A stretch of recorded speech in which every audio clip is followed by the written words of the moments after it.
Hello everyone! New Zealand has been in mandatory self-isolation for a week now. I've been spending that time working on this big project for an event later this year and I just found out it's been cancelled. So I thought I would take a step back and do something completely different to cool off. I'm not mad that these events are being cancelled because it's necessary to do these drastic things in order to maintain everyone's health and safety right now, but it's just my luck that I finished fashion school only to enter a global financial crisis and international pandemic. I certainly didn't expect 2020 to go like this, but none of us did, so yeah. Because I'm stuck at home, I'm very limited on my resources, but I still want to make a video.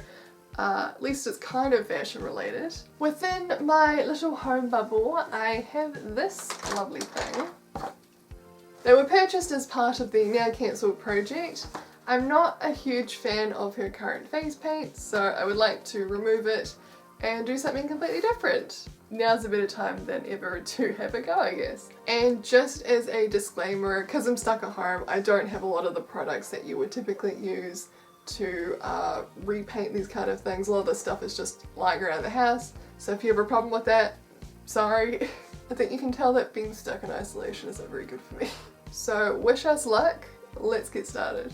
Since I need to start with a clean slate, I was able to remove most of the paint using nail polish remover and some cotton balls. Most of it came off easily, but those eyebrows were not going anywhere. Since I had no primer at home, I did some test drawing with some chalk pastels and pencils, and they were not adhering very well to the rubber at all. What I decided to do was to cover the face with a coat of acrylic paint to act as a barrier and a foundation for my work. Once dry, the painted surface creates this chalky-like texture, which is really good for penciling in the details next. I started with outlining the eyes and the eyebrows. While I do have some photo references, I'm also using a mirror as there is no better reference for the face than your own.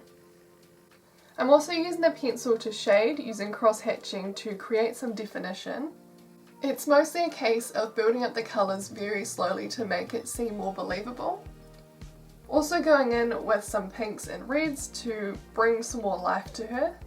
The key is to apply as little black as possible and only use black for outlining small details and not for shading. The brows turned out a wee bit hairier than I imagined, but that probably speaks in part to me referencing from the mirror. You know, thick brows are still in, right? Right now I'm just adding in some highlights with some white paint mixed in with the base skin tone. Continuously building it up makes it look as if she has makeup on. I also drew on some little lower eyelashes as I'll put false eyelashes on the top later on. The eyes were filled in with the same base and white colour mix and shaded to make it look less horrifying. I wanted her eye colour to become this rich greeny blue, but the pencils were not adhering as well to the white paint, so it did become a little bit muddy. But adding in those white eye reflections does help to bring it back and make it a wee bit more believable. Shading her nose is similar to the eyes, with it mainly being a case of slowly building it up over time and using very little to no black aside from the nostrils. Here is a fun fact, I don't know how to contour, as in like real life makeup. I love watching beauty guru videos, but I've never actually tried it on myself.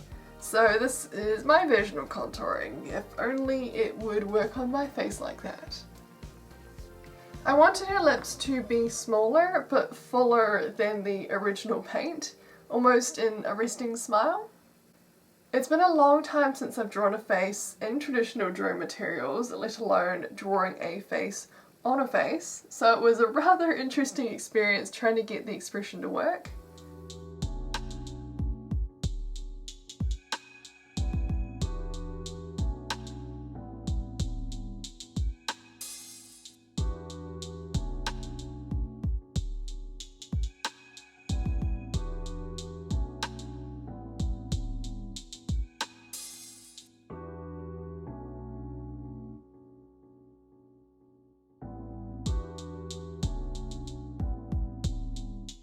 Here's just a little bit more contouring. I drew it with the intention of looking at it from a few feet back, So while you can see the pencil lines up close, they all blend together again from a distance.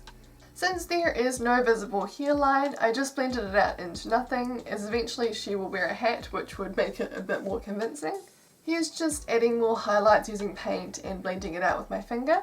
Since acrylic paint dries darker than how it appears when wet, you can go a wee bit lighter than what would be suitable and just build it up from there. And that's pretty much the face complete. Then it was just a case of painting the rest of the head to match the face colour. Finally, her foundation is blended in as it should be. Then it was just extending the shading to around her neck to make it seem more complete with the face. I do have these chalk pastels which are easily more than a decade old and they look pretty disgusting at this point. But they do work and I use them to just add a wee bit more definition and some blush to her cheeks and nose. And finally, using some gloss Mod Podge, I coated the eyes and lips in a few layers to add some shine. The final touch was applying the false eyelashes to the upper eye with some more Mod Podge. When I am finally allowed outside of the house, I will also buy some sealant to keep everything protected. And here is my final outcome. I don't think it's bad for a first attempt, especially when painting on this rubber-like material because it doesn't adhere to the materials as well as you would think. But this was fun and I would like to do something like this again. Maybe even something drag inspired since I was watching Drag Race while doing this. If you have any other self-isolation projects you think I could attempt, let me know because I'm here for another 3 weeks. Stay safe everyone. If we follow these measures in place right now, things will get better. I made a new friend while in isolation, quite literally. Have a great day everyone and I will see you later. Bye!